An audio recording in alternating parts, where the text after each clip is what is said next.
In 2010, Google launched Google Buzz, an attempt to enter the social media space by integrating a new platform directly into Gmail. So instead of building a separate app, Google embedded Buzz into existing accounts, instantly exposing it to millions of users as soon as they opened their inbox. The goal was to compete with platforms like Facebook and Twitter by turning Gmail into basically a social media. What made Buzz controversial, though, was how it handled user data from the very beginning.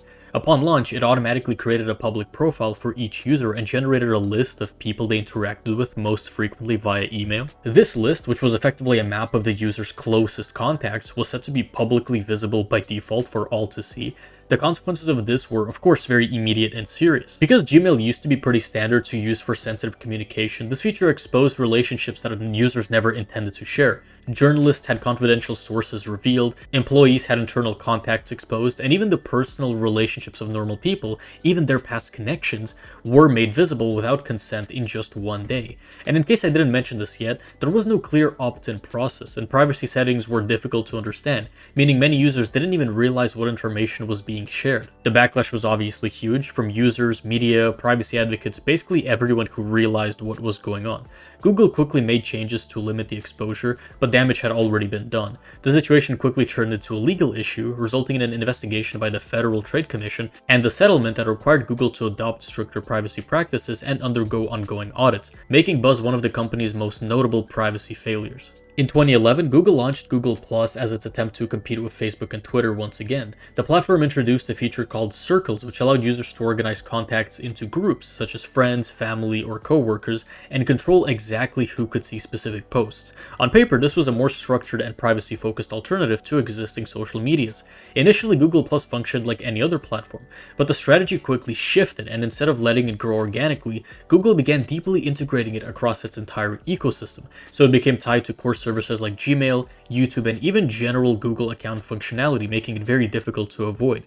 The most controversial change came with YouTube. Users were now required to create a Google Plus profile in order to comment on videos, and in many cases this meant using a real name instead of a username. Many users, of course, didn't want a social media profile tied to their activity, especially on a platform like YouTube, which caused heavy criticism.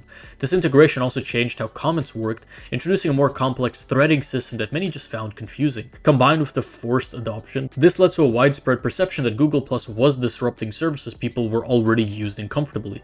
Despite continued promotion, user engagement remained low. Over time, Google began scaling back integrations, and in 2018, the company announced it would shut down Google Plus following low usage and a data exposure issue, and nobody seemed to really care. Over the past decade, Google has developed a reputation for repeatedly launching, screwing up, and then abandoning tons of messaging apps. In the early 2010s, Google Hangouts launched as a unified solution to messaging, combining text chat and video calls while replacing older services like Google Talk. For a time, it appeared to be Google's central messaging platform, but by the mid-2010s, Google began splitting its efforts again, introducing Google Allo in 2016 with a focus on, at the time, AI features, and Google Duo as a separate app dedicated solely to video calls. This led to a period where multiple apps coexisted: Hangouts, Allo, Duo, and Android Messages, all overlapping in functionality. Users were left without a clear answer to a simple question: which app should you actually use? Allo was shut down in 2019, Hangouts was gradually phased out, and newer platforms like Google Messages and Google Chat were introduced, while Duo was eventually merged into Meet. This constant cycle created a lot of frustration, as apps would gain features and users only to be replaced or discontinued, often without seamless transitions to whatever came next. Even conversations didn't always carry over. As a result, many users became hesitant to invest in Google's messaging platforms at all, expecting that whatever they adopted might eventually be replaced. In the late 2010s, Google went under significant public and legal scrutiny over how they handled user location data, particularly through a feature called Google Location History. This allowed users to see a detailed timeline of where they had been, automatically logging movements and places visited. It was presented as an optional feature that could be turned off at any time, giving users the impression that disabling it would stop location tracking entirely. However, in 2018, investigations revealed that this was not the case at all. Even if users turned off location history, Google would still collect and store location data through another setting called Web and App Activity. This meant that actions like using Google Search or Google Maps could still generate location-based data points, including timestamps and approximate positions. The issue was that these settings operated independently, but were not clearly explained that way. Many users believed they had fully disabled tracking, when in reality, only one layer had been turned off. To completely stop location collection, users needed to locate and disable multiple settings, something that wasn't obvious without deeper knowledge of the system. It wouldn't be too bad if it was just general location, but what unnerved people was that the data being collected was the history, which could reveal daily routines, frequently visited places, and patterns of movement over time. This led to investigations and legal problems for Google in multiple regions.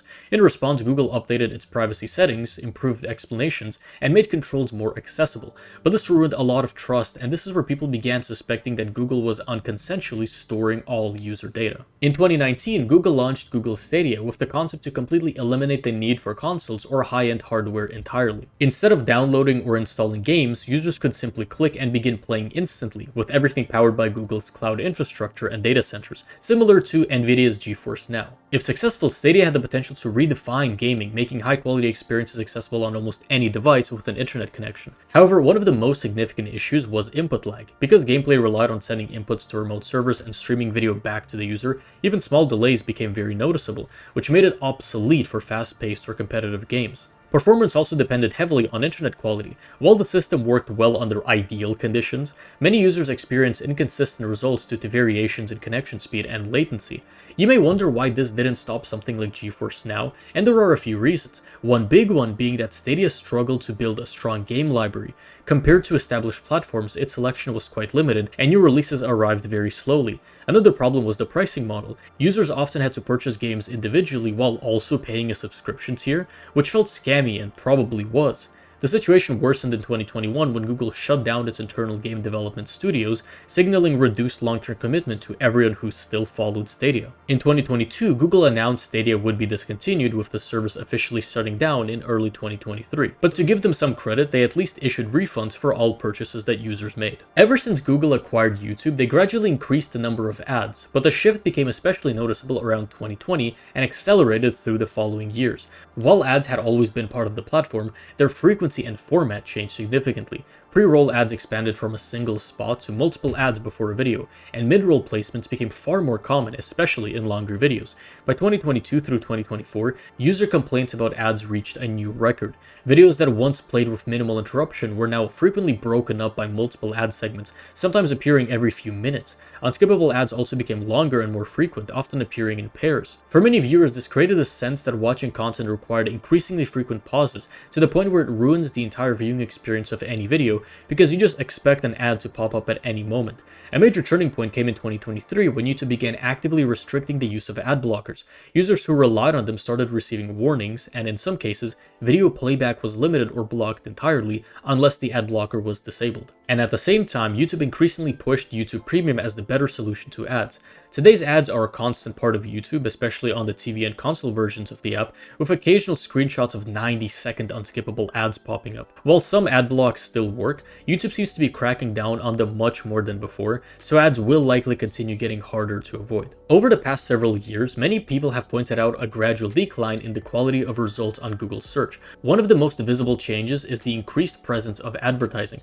Where search results were once primarily organic links, users now often see multiple sponsored results at the top of the page, even when those sponsored sites are impersonating the real one to scam people who just click on the first result. The rise of search engine optimization, which you've likely heard of at some point, has led to an explosion of content designed specifically to rank well rather than provide meaningful information. Many results now take the form of highly structured best of lists or guides filled with affiliate links and generalized advice. These pages follow nearly identical formats, prioritizing keywords and length over actual originality, which makes different results feel the same, because it basically is. It doesn't help that larger, well-established websites are now heavily prioritized in rankings. As a result, people literally now have a strategy to modify their searches by adding terms like Reddit to actually see authentic and experience-based answers over random, helpless big articles. Starting in 2023 and expanding rapidly through 2024 and 2025, Google introduced AI-generated summaries called AI Overviews powered by Google Gemini, placing them at the very top of Google search results. This is a massive shift in how search works and what you see first.